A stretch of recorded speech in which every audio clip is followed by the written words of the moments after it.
Hello hello everyone, welcome to our new video. Hopefully आप सब अच्छे होंगे बच्चों। आज हम देखने वाले हैं बच्चों पोसोलॉजी। पोसोलॉजी यानी क्या बच्चों? पोसोलॉजी हमारा ग्रीक वर्ड है। कौन सा वर्ड है बच्चों? ग्रीक वर्ड, जो दो ग्रीक वर्ड मिलके बना हुआ है। एक है हमारा पोसो, एक है हमारा लॉजी। बच्चों पोसो का मतलब क्या है? Poso means what? How much. Poso मतलब क्या बच्चों? How much. And logy means as science, as a science. तो बच्चों पोसोलॉजी का मतलब क्या है? Posology is your the branch of science which deal with study of how much quantity of drug required to showing the pharmacological effect to showing the desired effect। तो बच्चों हम जो टैबलेट लेते हैं, जैसे हमें पता है कि पैरासीटामोल हमारे बॉडी के लिए 500 mg, जो अडल्ट है उसको 500 mg डोज लगने वाला है। तो ये डोज कैसे कैलकुलेट हुआ कि 500 mg ही क्यों? वो 500 mg कहाँ से निकला है? On the basis of this particularly posological factor. Posological factor के हिसाब से, पोसोलॉजी की स्टडी के हिसाब से हमारा डोज निकला है बच्चों कि कितने अमाउंट का डोज चाहिए हमें to showing the desired effect. तो बच्चों मैं आपको और एक चीज बताना चाहूंगा कि बहुत से फैक्टर ऐसे हैं जो पोसोलॉजी और डोज कैलकुलेशन के लिए अफेक्ट करते हैं। जैसे कि आपका एज हुआ, सेक्स हुआ, बॉडी वेट हुआ, टाइम्स ऑफ एडमिनिस्ट्रेशन हुआ, रूट ऑफ एडमिनिस्ट्रेशन हुआ, एडिटिव हुआ, सिनर्जिज्म हुआ। बहुत से बच्चों ऐसे 14 फैक्टर्स हैं जो हम वन बाय वन देखने वाले हैं कि किस तरह से अफेक्ट करता है। बच्चों अब मैंने बता दिया कि आपको पैरासीटामोल 500 mg लेना है, ठीक है? तो क्या आप बच्चों को भी सेम डोज देंगे क्या? या पूरे जो है ओल्डेस्ट पर्सन जो है उनको भी सेम डोज देंगे क्या? अगर आपकी फेस चेंज हो रही है तो डोज की क्वांटिटी चेंज हो रही है या नहीं हो रही है? डोज की क्वांटिटी चेंज हो रही है, यानी क्या हो रहा है बच्चों? पोसोलॉजिकल फैक्टर्स अफेक्ट कर रहा है। Simply we discuss one by one कि व्हाट हैपनिंग इन दैट और which factor is affecting for dose of calculation of your the dose. जो पहला फर्स्ट जो फैक्टर है बच्चों सबसे important, it is your the age. बच्चों तो हम देखें तो 3 फेज में हमारी लाइफ होती है। एक होता है हमारा चाइल्ड एज, चाइल्ड फेस, एक होता है हमारा अडल्ट फेस और थर्ड वन होता है हमारा ओल्ड एज फेस। तो बच्चों आपको ये चीज भी पता है, जो चाइल्ड होते हैं और जो ओल्ड एज पर्सन होते हैं उनमें पर्टिकुलरली हार्मोनल एक्टिविटी और हार्मोनल कंटेंट जो रहता है वो कम होता है। इसीलिए जो दोनों है, चाइल्ड और हमारे ओल्ड एज बच्चों, ये जो है प्रॉपरली हमारा ड्रग मेटाबोलाइज नहीं कर पाते हैं, प्रॉपरली ड्रग हमारा एक्सक्रीशन नहीं कर पाते। इसीलिए हर एक एज के पर्सन का ड्रग का जो हमारा फार्माकोकाइनेटिक एक्शन है वो अलग अलग होता है। इसीलिए जस्ट हम कंसिडर कि अडल्ट को जो डोज प्रोवाइड करते हैं उससे हाफ क्वांटिटी का डोज हम प्रोवाइड करते हैं बच्चों चिल्ड्रन को, और अडल्ट से कम डोज प्रोवाइड करते हैं हम ओल्ड एज पर्सन को। तो बच्चों हमें क्या बताना कि डोज जो हमने कैलकुलेट किया वो वेरीज हो रहा है। किस वजह से वेरीज हो रहा है? क्योंकि एज वेरीज हो रही है। अब मैंने बताया कि बच्चों को जैसे पैरासीटामोल 500 mg बच्चों, तो हम चिल्ड्रन के लिए कितना देंगे? एग्जैक्ट उसका हाफ देंगे। मतलब क्या? डोज वेरीज हो गया, फेस चेंज हो रही है, एज चेंज हो रहा है, तो हमारा डोज भी चेंज हो रहा है। तो एज जो है वो पर्टिकुलरली आपका पोसोलॉजिकल फैक्टर्स में अफेक्ट करता है बच्चों।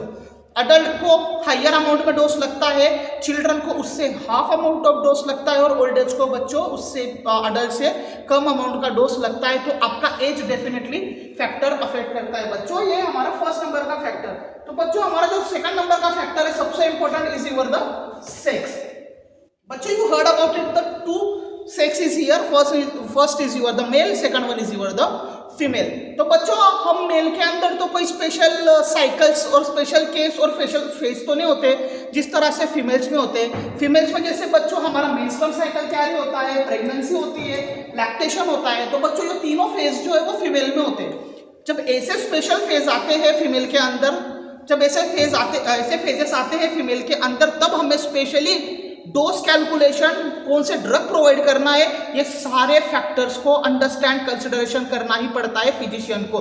जैसे कि पर्टिकुलरली लैक्टेशन फेज है बच्चों, मेंस्ट्रुअल साइकिल का फेज है बच्चों। मेंस्ट्रुअल साइकिल के फेज में क्या होता है कि ऑलरेडी जो फीमेल है particularly excessive loss of bleeding होता है, उस वजह से ऑटोमेटिकली उसकी जो एनर्जी है वो ऑटोमेटिकली लूज हो जाती है। अगर ऐसे टाइम में हम जो फीमेल मेंस्ट्रुअल साइकिल से सफर कर रहा है, ऐसे पेशेंट को हमें कुछ ड्रग जो है वो अवॉइड करने चाहिए। जैसे कि स्ट्रॉन्ग परगेटिव ड्रग हम प्रोवाइड नहीं कर सकते। कौन से डोज बच्चों?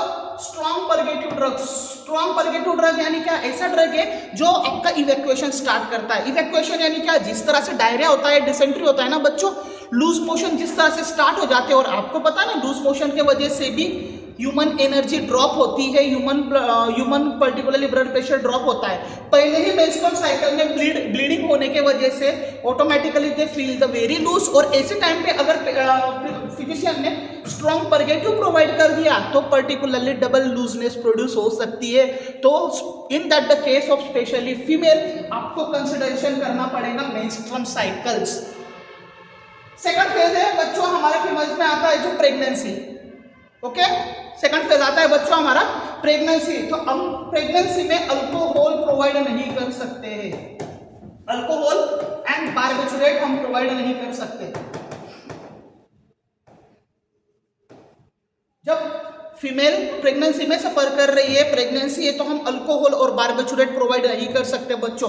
क्यों नहीं प्रोवाइड कर सकते? क्योंकि अल्कोहल और बारबिचुरेट डायरेक्टली आपके फीटस को, आने वाले चाइल्ड को अफेक्ट करता है। That's why we doesn't take and we avoid like that drug in case of the pregnancy. जो थर्ड फेज होता है आफ्टर द प्रेगनेंसी, जहाँ पे जो मदर से वो बेबीज को फीडिंग करवाती है, उस फेज को बोलते हैं हम लैक्टेशन फेज बोलते हैं। ऐसे कंडीशन में भी हमें कुछ ड्रग्स ऐसे है जो फीमेल को देने से अवॉइड करना है बच्चों। तो उसमें जो ड्रग है वो है हमारा मॉर्फिन एंड योर टेट्रासाइक्लिन। तो बच्चों अगर फीमेल लैक्टेशन फेज में है तो हम उन्हें मॉर्फिन नहीं प्रोवाइड कर सकते, टेट्रासाइक्लिन प्रोवाइड नहीं कर सकते। बच्चों क्यों नहीं प्रोवाइड कर सकते? क्योंकि मॉर्फिन और टेट्रासाइक्लिन आपका वाटर सोल्यूबल है, मिल्क में सोल्यूबल होने से वजह से वो डायरेक्टली फिटस के बॉडी में जाता है और फिटस को अफेक्ट शो होता है। इसीलिए डोज वेरिएशन, डोज स्पेसिफिकेशन बहुत रिक्वायर्ड है। Second one in that the case of the sex. पहला हमने देखा एज किस तरह से वेरीज कर रहा था। सेकंड वन देखा हमने सेक्स। बच्चों थर्ड वन देखेंगे हम बॉडी वेट। ओके बच्चों, थर्ड वन है हमारा बॉडी वेट। जब बॉडी वेट है हमारा तो उसके हिसाब से डोज कैसे कैलकुलेशन होगा बच्चों? तो हमें बॉडी वेट के हिसाब से डोज कैलकुलेशन करना है, वो है हमारा पर्टिकुलरली यूनिट mg पर kg। जस्ट कंसिडर कि बच्चों हम एग्जांपल लेते हैं, आपका फेवरेट एग्जांपल जो है हमारा पैरासिटामोल। अब मुझे पैरासिटामोल लेना है, मेरा बॉडी वेट है 100 kg, मेरा बॉडी वेट है 100 kg। अब इंडियन फार्माकोपिया ने एक फेनोमेनन बनाया है बच्चों कि हमने, और हम जो भी पेशेंट आएगा हर पेशेंट को थोड़ी ना पूछेंगे आपका बॉडी वेट क्या है, आपकी एज क्या है। तो इंडियन फार्माकोपिया ने क्या कर दिया है बच्चों, एज डिसाइड कर दिया है। 12 इयर्स के जो अंदर के बच्चे हैं उनको चिल्ड्रन कंसिडर किया जाएगा। 13 के ऊपर के जो बच्चे हैं 13 to 50, 55 के जो ह्यूमन बीइंग है उसको हम अडल्ट में कंसिडर करेंगे, और 55 से आगे जाने वाले को ओल्ड एज करेंगे, ओल्ड एज पर्सन करेंगे। उसी तरह बच्चों बॉडी वेट भी फिक्स किया गया है अडल्ट का। इंडियन फार्माकोपिया ने बताया कि जो आपके अडल्ट से उनका बॉडी वेट होगा हमारा 50 to 100 kg। एक कंसिडरेशन हो गया 50 to 100 kg, ये इंडियन फार्माकोपिया ने फिक्स किया है। और वो डोज जो कैलकुलेशन होगा वो किसमें होगा बच्चों, mg पर kg। जस्ट कंसिडर कि मेरा वेट है 100 kg, जस्ट मेरा वेट है बच्चों 100 kg। अगर पैरासिटामोल आपका 1 kg के लिए 5 mg है, 1 kg के लिए हमारा कितना mg है, 5 mg है फॉर 1 kg। ओके, तो 100 kg के लिए कितना होगा इनटू 5, तो सिंपली 500 mg रिक्वायर्ड। मुझे कितना mg रिक्वायर्ड है बच्चों, 500 mg ड्रग रिक्वायर्ड है। This calculation we have to called as the posology, this calculation we have to called as posology. Okay, जिस तरह से ये 50 to 100 kg इंडियन फार्माकोपिया ने कंसिडर किया है कि इस वेट के जो भी पर्सन है वो पर्टिकुलरली अडल्ट कैटेगरी में आते हैं। लेकिन व्हाट अबाउट ये जो उनका जो पर्टिकुलरली क्लेमिंग है ना, ये फेल है in that the case of obese person, जिसकी बॉडी ज्यादा है, जिसका बेसल मेटाबॉलिक रेट ज्यादा है, बीएमआर ज्यादा है, वहां पे पर्टिकुलरली ये फेनोमेनन आपका फेल हो जाएगा। वहां पे ड्रग और डोज का कैलकुलेशन गेटिंग द चेंजिंग और affecting. This is your the third factor बच्चों, we name that your the fourth one factor is your the route of administration. Route of administration बच्चों, यदि हम टैबलेट लेंगे तो tablet को हमें एक्सेस अमाउंट ऑफ ड्रग लगेगा, excess amount of drug required. But वही हम इंजेक्टेबल फॉर्म में लेंगे तो बच्चों हमें क्या लगने वाला है, less amount of drug required. बच्चों हम जो पोसोलॉजी की स्टडी देख रहे हैं वो क्या कर रहे हैं कि डोज का कैलकुलेशन ओके कितना डोज लगने वाला है हमें डिजायर इफेक्ट शो करने के लिए बच्चों, उसका कैलकुलेशन हम कर रहे हैं सिंपली। तो हमारा रूट ऑफ एडमिनिस्ट्रेशन है जिसमें टैबलेट जैसे कि पैरासीटामोल हमारी कितनी लग रही है 500 mg लग रही है, अगर वही इंजेक्शन लिया बच्चों हमने तो वो हमें लग रहा है सिर्फ 50 mg। कितना लग रहा है 50 mg, मतलब कितने टाइम, ये 500 mg कहा बच्चों 50 mg या कहा, मतलब सिंपली क्या बोल रहा है आपका पोसोलॉजी, अगर आपका रूट चेंज हुआ, अगर आपका रूट चेंज हुआ तो आपका डोज भी चेंज हो जाएगा। यहाँ पे क्लियरली दिख रहा है रूट ऑफ एडमिनिस्ट्रेशन के पार्ट में। ओके बच्चों ये 4th नंबर का है। तो आपका 5th नंबर का जो फैक्टर है बच्चों time of administration. Time of administration बच्चों, तो आप कौन से टाइम पे आप आपका पर्टिकुलरली ड्रग लेंगे जिससे एब्सॉर्प्शन फास्ट हो जाएगा। तो बच्चों मैं आपको सलाह दूंगा कि एम्प्टी स्टमक, जब आपका पेट खाली हो, स्टमक खाली हो, तब आप ये डोज टेक करें बच्चों। क्यों डोज टेक करें, क्योंकि स्टमक एम्प्टी रहेगा, पूरा स्टमक खाली रहेगा, और जितना स्टमक खाली रहेगा उतना सरफेस एरिया ज्यादा रहेगा, और जितना सरफेस एरिया ज्यादा बच्चों उतना एब्सॉर्प्शन रेट फास्ट, और जितना एब्सॉर्प्शन रेट फास्ट बच्चों उतना ही फास्ट मैकेनिज्म ऑफ एक्शन रहेगा बच्चों। तो हमें एम्प्टी स्टमक जब भी लेंगे हम तो पूरा सरफेस मिलने वाला है एब्सॉर्प्शन के लिए, वो हमेशा फास्ट एक्शन शो करेगा बच्चों। सेकंड वन, यदि हमारे स्टमक में फूड प्रेजेंट है, यू हर्ड अबाउट इट, हम जो फूड खाते हैं वो मैक्सिमम फूड हमारा पर्टिकुलरली स्टमक में स्टोर रहता है, अगर वो फूड ही हमारा पूरा सरफेस एरिया कवर कर लेगा तो हमारे ड्रग के लिए एब्सॉर्प्शन के लिए सरफेस एरिया बहुत कम बचने वाला है बच्चों।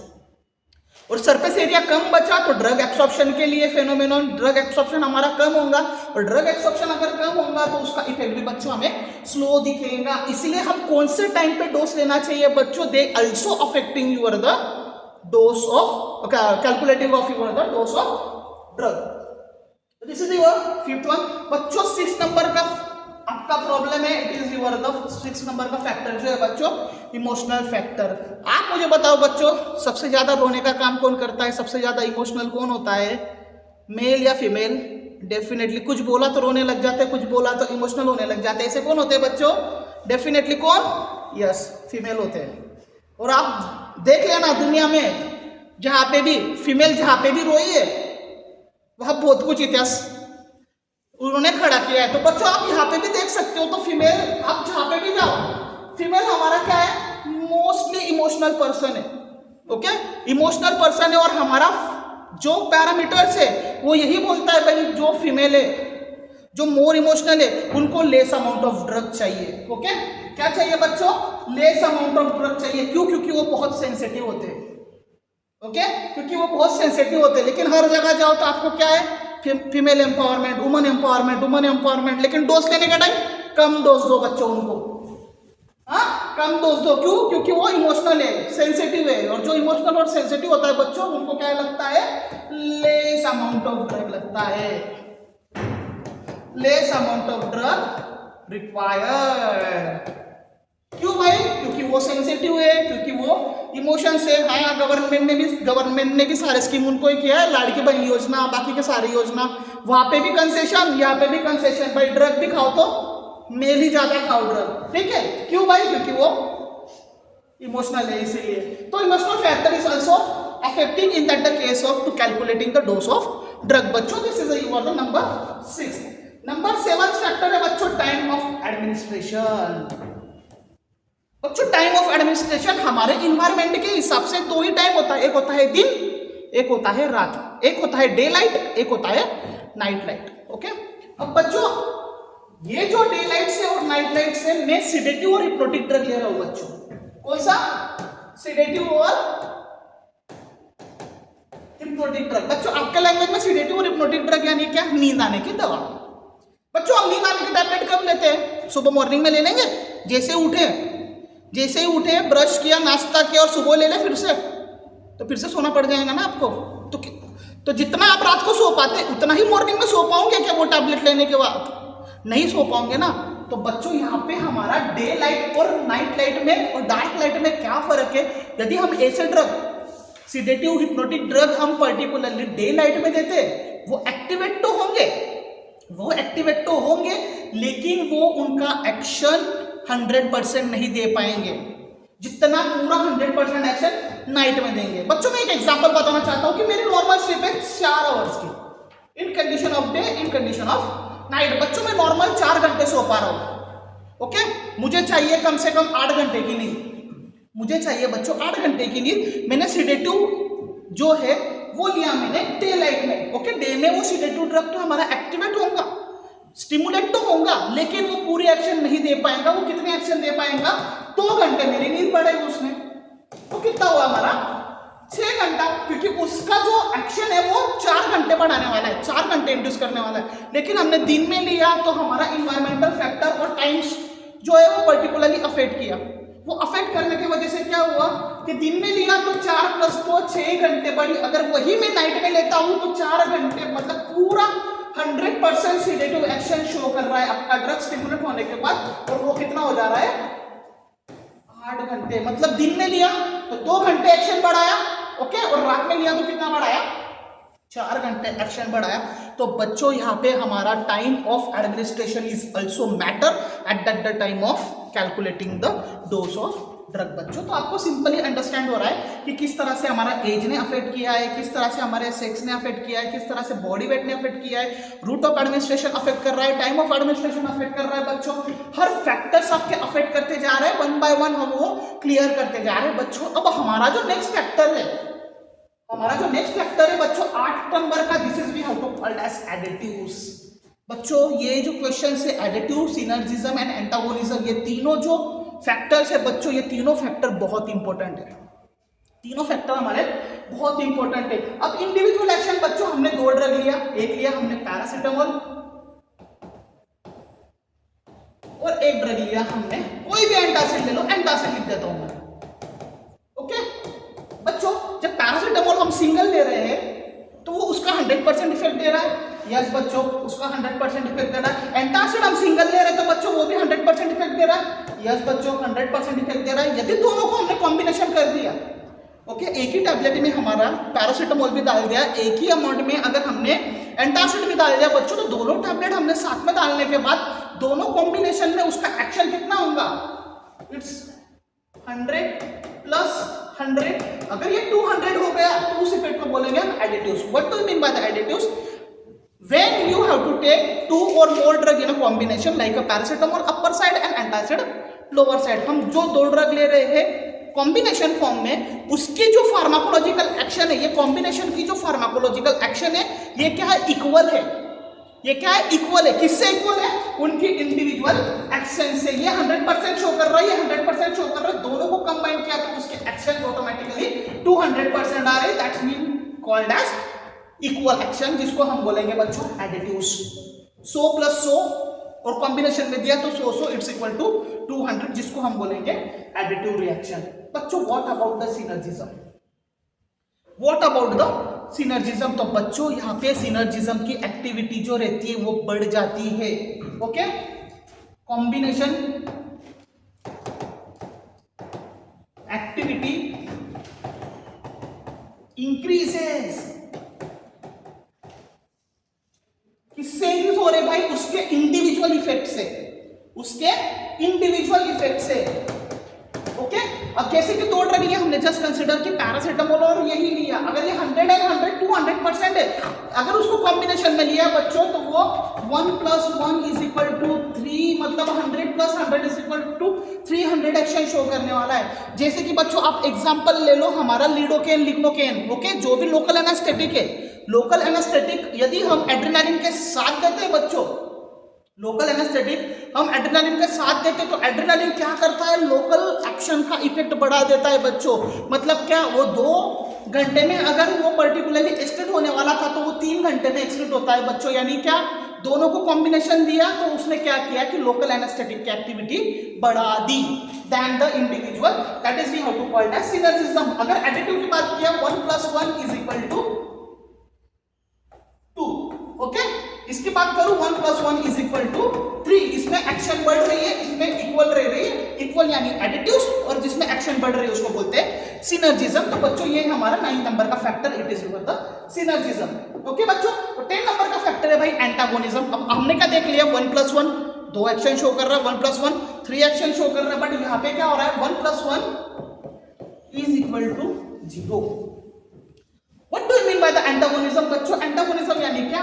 दोनों एक दूसरे को अपोजिट साइड एक्शन शो कर रहे हैं, दोनों एक दूसरे के अपोजिट साइड एक्शन शो कर रहे हैं। जैसे कि हमारा पॉइजन और दूसरा है एंटीडोट। देखो कैसे 1 + 1 = 0 होगा बच्चों, मैं आपको सुपरली एक्सप्लेन करता हूं। जैसे किसी ने लाचार होके ओके किसी के चक्कर में पॉइजन खा लिया बच्चों, ठीक है। अब पॉइजन बॉडी में जाने के बाद क्या करेगा? उसका 100% एक्शन शो करेगा। तो उसने क्या किया कि उसका 100% एक्शन शो कर दिया, ठीक है। अब पॉइजन ने 100% एक्शन शो किया, तो पॉइजन का अगेंस्ट कौन है भाई? एंटागोनिज्म। पॉइजन का अपोजिट कौन है? तो आपका एंटीडोट है। अब एंटीडोट क्या करेगा? जो बड़ा हुआ, जो 100% पॉइजन ने इफेक्ट किया है, वो पॉइजन का इफेक्ट क्या करेगा? वो डिक्रीज कर देगा पूरा का पूरा। मतलब ये 100 बढ़ा और इसने क्या किया? 100 कम कर दिया, मतलब क्या? 0। इसने भी उसका 100% एक्शन शो किया, इसने भी उसका 100% एक्शन शो किया। ना 200 हुआ ना 300 हुआ, इट्स इक्वल टू द 0। कोई भी टाइप की एक्टिविटी मिली नहीं, न्यूट्रलाइज हो गया। That concept we have to called as the antagonism. That concept we have to called as बच्चों एंटागोनिज्म, राइट। अब नेक्स्ट फैक्टर है हमारा बच्चों, नेक्स्ट फैक्टर है बच्चों हमारा टॉलरेंस। नेक्स्ट फैक्टर है हमारा बच्चों tolerance. What do you mean by the tolerance? हम कोई ड्रग कंटिन्यूअसली ले रहे हैं बच्चों, हम कोई ड्रग कंटिन्यूअसली ले रहे हैं, रिपीटेटिवली जो ड्रग ले रहे हैं, तो बॉडी क्या करती है? उसको टॉलरेंस प्रोड्यूस कर देती है उस डोज को।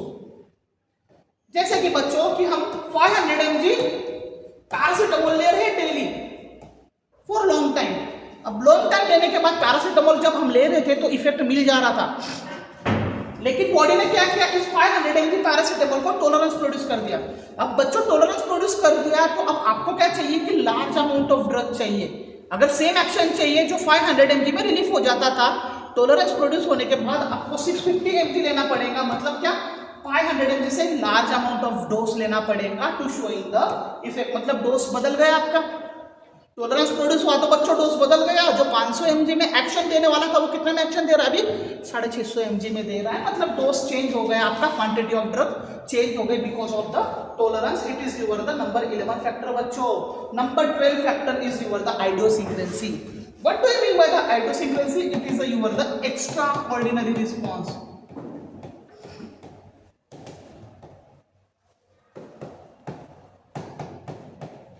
बच्चों आपका ड्रग अगर एक्स्ट्रा ऑर्डिनरी रिस्पॉन्स शो कर रहा है, अनवांटेड एक्शन शो कर रहा है, that concept we have to called as बच्चों what? Idiosyncrasy. Idiosyncrasy means what? In our language, simple language we have to called as, क्या बोलते हैं बच्चों? Allergic reaction. जल्दी बताओ क्या बोलते हैं बच्चों? Allergic reaction. Allergic reaction is nothing but your the idiosyncrasy. Okay बच्चों, तो ये हमारा 12 नंबर का फैक्टर है। 13 नंबर का फैक्टर है मेटाबॉलिक डिस्टर्बेंसेस। जो मेटाबॉलिक डिस्टर्बेंसेस होता है वो होता है हमारे चाइल्ड में ज़्यादा होता है और ओल्ड एज पर्सन में ज़्यादा होता है, क्योंकि ओल्ड एज पर्सन में हमारे मेटाबॉलिज्म करने की जो टेंडेंसी है, पावर है, एंजाइम है, हार्मोन्स है, वॉट एवर इट में भी जो रिक्वायर्ड है मेटाबॉलिज्म के लिए, वो कम होने के वजह से मेटाबॉलिज्म में डिस्टर्बेंसेस प्रोड्यूस होता है ओल्ड एज पर्सन का। इसलिए ओल्ड एज पर्सन को less amount of drug provide करते हैं, same like a children, same like a children. अगर मेटाबॉलिज्म नहीं हुआ बच्चों, अगर मेटाबॉलिज्म नहीं हुआ तो ड्रग आपका एक्सक्रीशन नहीं होगा। अगर ड्रग एक्सक्रीशन नहीं होगा तो बॉडी में आपके घूमते रहेगा, एक्यूमुलेट होते जाएगा। जहां जहां एक्यूमुलेट होगा बच्चों वो आपका क्या करेगा? प्रोडक्ट को वो क्या करेगा बच्चों? उस ऑर्गन को डैमेज करने का काम करते जाएगा। इसीलिए पर्टिकुलरली द मेटाबॉलिक डिस्टर्बेंसेस जिस पेशेंट को है उस पेशेंट को हम एक्सेस अमाउंट में डोज नहीं दे सकते, क्योंकि मेटाबॉलिज्म आपका लीवर में होगा। लीवर से जो सफर करने वाले पेशेंट है उनको हम पर्टिकुलरली डोज कम ही देंगे, क्योंकि लीवर से मेटाबोलाइज होके ही वो जाने वाला है। बच्चों this is your the 13 number factor. And the last factor we have to called as the accumulation. Accumulation यानी क्या? स्टोर। ऐसे पेशेंट बच्चों जिनका ड्रग मेटाबोलाइज ही नहीं हो रहा है, ओके, हम कोई डोज ले रहे हैं, 2 डोज ले रहे हैं, हम दिन में 2 डोज ले रहे हैं, ठीक है, दिन में 2 डोज ले रहे हैं। अगर पहला डोज ही हमारा क्लियरेंस नहीं हो रहा है, पहला डोज ही हमारा बॉडी के बाहर नहीं जा रहा है, तो जब हम दूसरा डोज लेंगे तो पहला डोज ऑलरेडी हमारा बॉडी में प्रेजेंट रहेगा, सेकंड डोज हम जब लेंगे बच्चों तब क्या होगा, सेकंड डोज हम जब बच्चों लेंगे तो पर्टिकुलरली क्या होगा कि वो डोज हमारा बॉडी में ही रुकते जाएगा, एक्यूमुलेट होते जाएगा, स्टोर होते जाएगा। अगर डोज स्टोर होते गया, एक्यूमुलेट होते गया बच्चों, तो हमें पर्टिकुलरली टॉक्सिक इफेक्ट फेस करना पड़ता है, जो हमारे लिवर्स और ऑर्गन्स को और अदर फैक्टर्स, अदर पार्ट्स को पर्टिकुलरली अफेक्ट करता है बच्चों। तो ये हमारे 14 फैक्टर जो बच्चों हमने आज देखे पोसोलॉजी के जो अफेक्ट करते हैं। सबसे इंपॉर्टेंट जो फैक्टर है बच्चों हमारे age, sex and body weight सबसे इंपॉर्टेंट फैक्टर है। इन 3 फैक्टर के वजह से ही आईपी ने एक स्पेशल फेनोमेनन और स्पेशल कंसिडरेशन पास किया है अडल्ट केस के लिए। ओके, होपफुली बच्चों आपको 14 के 14 फैक्टर अंडरस्टैंड होंगे। Okay, thank you.